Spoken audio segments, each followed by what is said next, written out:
জুলাই আগস্টের গণহত্যার ঘটনায় মানবতা বিরোধী অপরাধের অভিযোগে দায়ের করা মামলায় স্বৈরশাসক শেখ হাসিনার বিরুদ্ধে আগামী সোমবার তদন্ত রিপোর্ট দাখিল করবে ট্রাইব্যুনালের তদন্ত সংস্থা।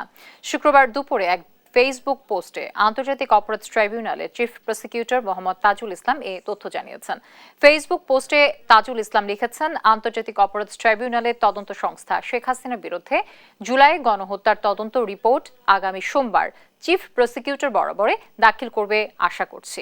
তদন্ত রিপোর্ট দাখিল হওয়ার পর আনুষ্ঠানিক অভিযোগ অর্থাৎ ফরমাল চার্জ দাখিলের মাধ্যমে হাসিনার বিরুদ্ধে আনুষ্ঠানিক বিচার কাজ শুরু হবে।